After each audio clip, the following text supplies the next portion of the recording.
বসিরহাটের বিজেপি প্রার্থী রেখা পাত্রকে ঘিরে ধরে বিক্ষোভ গ্রামবাসীদের। বসিরহাটের মাটিয়া থানা এলাকার খড়িডাঙ্গার ঘটনা, দুপক্ষের ধস্তাধস্তির জেরে রণক্ষেত্রের চেহারা নেয় এলাকা। জানা গিয়েছে, গত সোমবার বসিরহাটের রাজেন্দ্রপুর গ্রাম পঞ্চায়েতের খড়িডাঙ্গা এলাকায় বিজেপির দেওয়াল লিখনকে কেন্দ্র করে মারামারি হয়। এই ঘটনায় কালিদাস বাছার নামে এক বিজেপি কর্মী আহত হয়। আহত ওই বিজেপি কর্মীর বাড়িতে মঙ্গলবার আসেন বসিরহাট লোকসভা কেন্দ্রের বিজেপি প্রার্থী রেখা পাত্র। তখনই নতুন করে গোলমালের সূত্রপাত। মঙ্গলবার সকাল ৯টা নাগাদ নিরাপত্তা রক্ষী পরিবৃত হয়ে খড়িডাঙ্গায় যান রেখা। সঙ্গে ছিলেন অর্চনা মজুমদারও। সেখানে রেখা পাত্র এলাকার বাসিন্দাদের উদ্দেশ্যে এবং এলাকার তৃণমূল কর্মীদের উদ্দেশ্যে কুরুচিকর মন্তব্য করেন।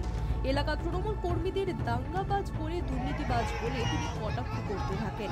তখনই এলাকার মহিলারা ক্ষিপ্ত হয়ে ওঠেন। সংঘর্ষে জড়িয়ে পড়ে তৃণমূল এবং বিজেপি। রেখা পাত্রকে ঘিরে ধরে বিক্ষোভ দেখাতে থাকেন এলাকার মানুষজন। রেখা পাত্রের অভিযোগ, বিক্ষোভকারীরা সকলেই তৃণমূলের লোক। বিক্ষোভ দেখানো নয়, রেখার প্রচার ভণ্ডুল করাই তাদের উদ্দেশ্য। আরে টিএমসির গুন্ডা বাহিনী মানুষকে এরকম করে তাতিয়ে দিচ্ছেন, এরা মানুষ নামে কলঙ্ক, টিএমসির পার্টি হচ্ছে।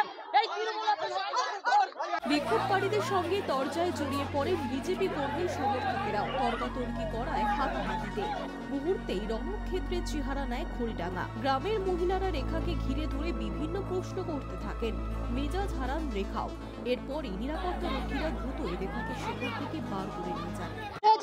কালকে রাত্রে কি হয়েছে আমি জানি না, আদৌ জানি না। আজকে রেখা পাত্র এসেছে বলে আমরা দেখতে এসেছি, যে মানুষটা আমরা দেখি, কারণ তার এলাকায় অশুভ হয়েছে বলে আমরা তার সঙ্গে সমবেত হতে এসেছি। ওখান থেকে যখন বেরোচ্ছে, মন্দিরের পাশ থেকে যখন আসছে, তখন ওকে আমরা বলেছি কি হয়েছে, আপনি এখানে কিসের জন্য এসেছেন?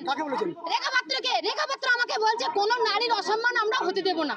আমি সেখানে বলেছি আপনার ওইখানে হয়েছে, আমাদের এখানে তো হয়নি। হয়েছে কি? উনি বললেন আমি কাপড় খুলে কি দেখাবো। আমি তখন বলেছি আপনার কাপড় আমরা খুলতে যাবো কেন? আপনার কাপড় আমরা কেন খুলতে যাবো? ওখানে হয়েছে তার জন্য আমি হাত জোড় করছি, নমস্কার করছি, হয়েছি। কিন্তু আমাদের এখানে আজ পর্যন্ত কোনোদিন এরকম কাণ্ড হয়নি, আমরা হবেও না। আমরা সবাই একচেটিয়া একই রকম করে আসছি, আগা গোড়াই আজও পর্যন্ত তাই করবো। ঘটনাস্থলে পুলিশ বাহিনী গিয়ে পরিস্থিতি নিয়ন্ত্রণে আনে। গোলমালের জেরে ভণ্ডুল হয়ে যায় রেখার প্রচার। Hi news network.